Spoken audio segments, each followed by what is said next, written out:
login menggunakan akun operatornya.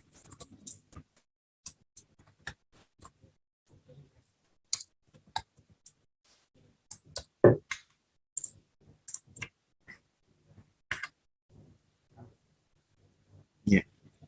Untuk halaman operator kurang lebih seperti ini. Tadi sudah ditampilkan oleh Pak Denny sekilas ya Bapak Ibu. Ada halaman dashboard, kemudian ada profil dari perguruan tinggi swasta. Kemudian di bawahnya ada program studi yang terdaftar di Pedidikti. Berikutnya ada menu data usulan prodi. Untuk usulan prodi, menambahkan usulan sama seperti sebelumnya, ditambahkan usulan di sebelah kanan atas, bisa memilih pendidikan akademik atau pendidikan prosesi. Untuk saat ini pendidikan akademik yang baru bisa diusulkan, untuk profesi saat ini sedang dalam penyempurnaan. Kita klik selanjutnya, bisa dipilih pembukaan program studi untuk jenis usulan reguler, pembelajaran jarak jauh atau PSDKU, program studi di luar kampus utama. Kita pilih reguler, dan untuk programnya sudah tersedia sarjana, magister, dan doktor. Klik selanjutnya. Ya, seperti yang sudah disampaikan sebelumnya, di sini bisa mencari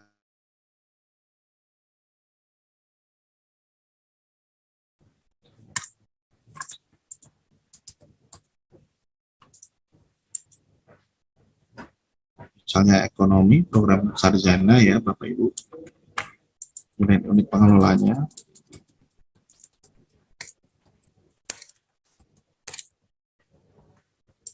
kemudian diisi juga nama calon koordinator kaprodinya,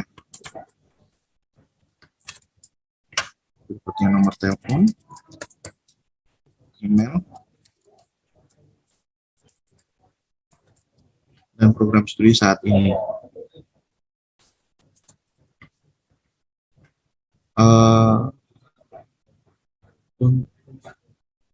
Ketika Bapak Ibu mengusulkan program studi, apabila Bapak Ibu ketika sedang mengisi usulan atau form, tiba-tiba harus meninggalkan komputer, Bapak Ibu bisa menyimpan sementara data yang sudah diisi sebelumnya dengan mengklik tombol simpan data di sebelah bawah yang berwarna biru.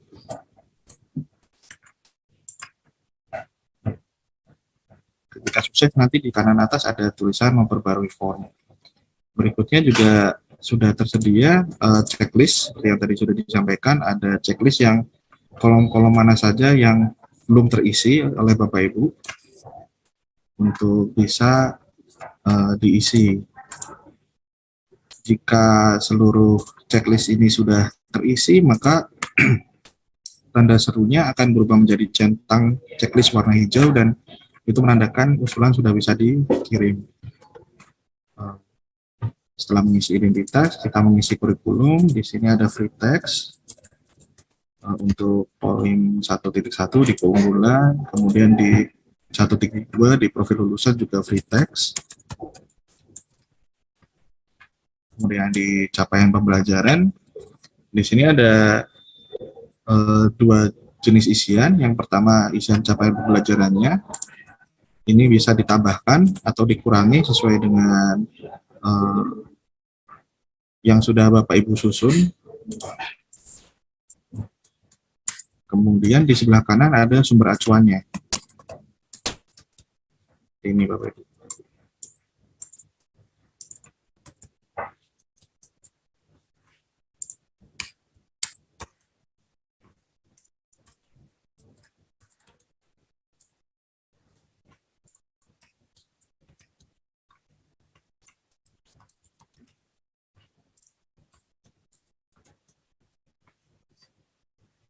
Jika poin capaian pembelajaran sudah terisi, berikutnya di 1.4 ada isian untuk struktur mata kuliah. Untuk menambahkan mata kuliah, di sebelah kanan bawah ada tombol tambah mata kuliah. Jika diklik akan muncul halaman menu baru yang bisa Bapak Ibu isi. Di sini ada semester, misalkan kita menambahkan mata kuliah untuk semester 1, nama mata kuliahnya adalah sesuai dengan yang Bapak Ibu sudah susun sebelumnya.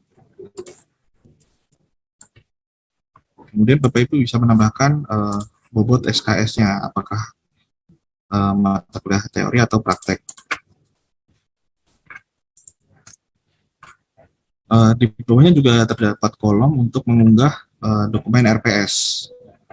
Dokumen RPS ini tidak harus diunggah seluruhnya, tetapi di persyaratan terdapat minimal untuk masing-masing usulan ya Bapak Ibu.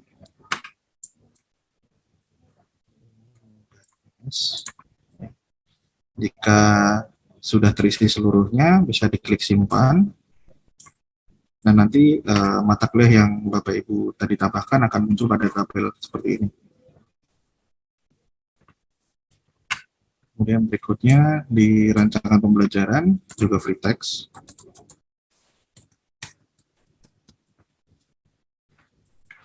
Di sebelah bawah Bapak Ibu di tombol simpan tiba-tiba akan muncul angka counter 60. Ini akan secara otomatis menyimpan dalam waktu 60 detik. Jadi semisal Bapak Ibu terlupa untuk mengklik simpan data selama 60 detik, otomatis nanti akan menyimpan sendiri draft usulan yang Bapak Ibu susun. Tapi Bapak Ibu juga bisa langsung menekan tombol simpan. Berikutnya pada data dosen, tadi sudah dijelaskan sedikit oleh Pak Denny untuk menambahkan nama dosen, menggunakan nama, dan mengisikan tanggal lahirnya.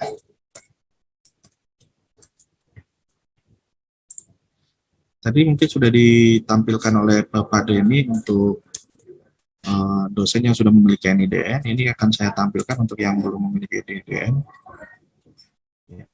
Contohnya, saya mengetikkan nama saya, nanti akan muncul nama dan tanggal lahir saja. Untuk NIDN dan email masih kosong. Berikutnya di bawahnya terdapat kolom mata kuliah yang diampu. Apa saja bisa diisikan di sini. Bisa lebih dari satu, dan kolomnya juga bisa dihapus. Kemudian berikutnya mengunggah dokumen untuk dosen yang belum memiliki NIDN. Di sini ada KTP,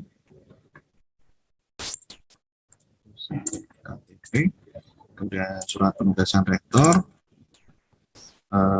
kemudian surat perjanjian kesediaan pengangkatan dosen tetap, berikutnya CV atau riwayat hidup,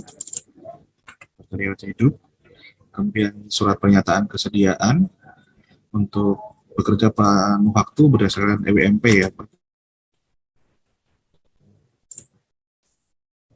Berikutnya scan ijazah. Jika seluruh dokumen dan mata kuliah yang diampu sudah terisi, Bapak Ibu bisa menambahkan dosen. Seperti ini. Nanti dosennya akan muncul di tabel seperti ini Bapak Ibu.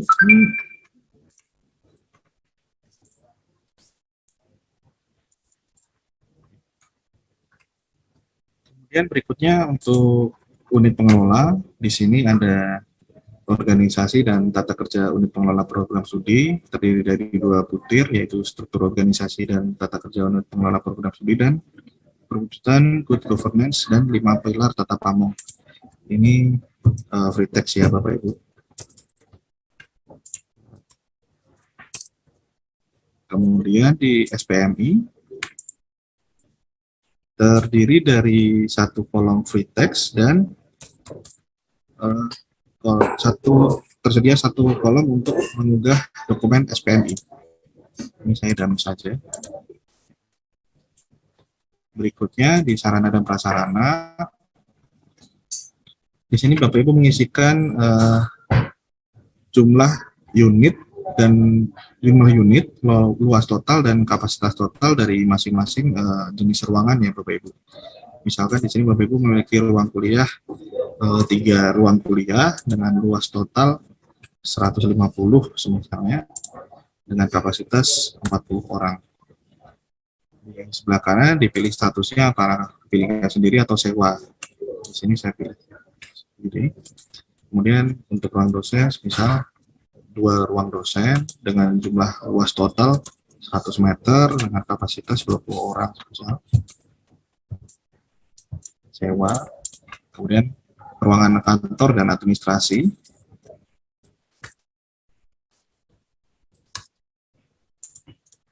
dan perpustakaan.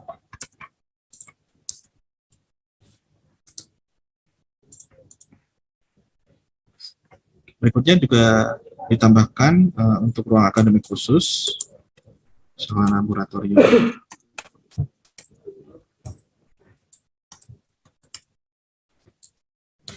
Jumlah unitnya 1 ruang laboratorium dengan luas total 100 meter misalnya, kapasitas 50 orang. Statusnya pendidikan sendiri. Bapak Ibu bisa menambahkan apabila memiliki ruang akademik khusus lebih dari 1, tapi ini harus terisi ya Bapak Ibu. Kemudian juga untuk peralatan praktikum juga harus diisi.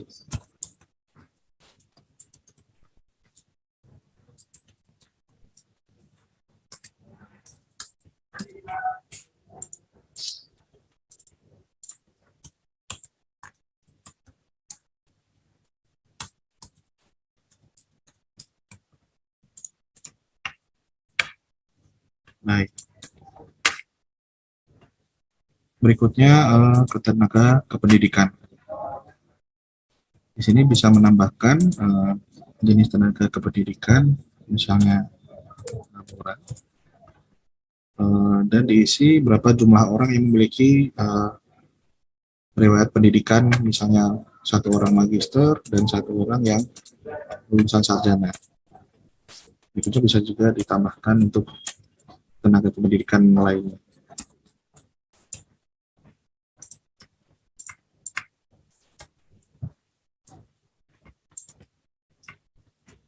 Di bawahnya terdapat kolom untuk mengunggah ijazah, kemudian KTP, dan surat pernyataan dari tenaga pendidikan. Di halaman terakhir Bapak Ibu ada untuk unggah berkas. Di sini ada surat permohonan dari Ketua Perguruan Tinggi, Pimpinan Perguruan Tinggi, kemudian surat pertimbangan Senat, dan saja. Berikutnya pantai aktivitas untuk pembukaan program studi baru. Dan berikutnya persetujuan badan penyelenggara untuk pengusulan program studi.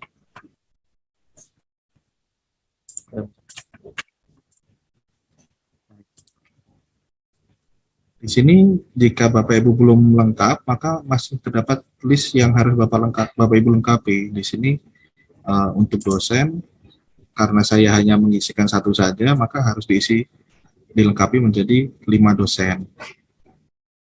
Kemudian di tenaga pendidikan juga harus dilengkapi seperti itu. Jadi Bapak Ibu jika terlewat maka akan ada pengingatnya di sini, di sebelah kanan. Apabila sudah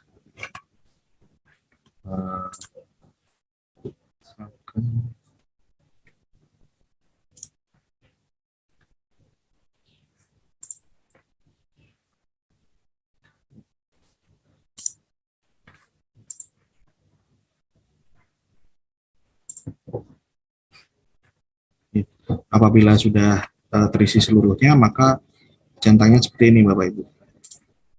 Semuanya alright. Jadi Bapak Ibu bisa mengirim pengajuan.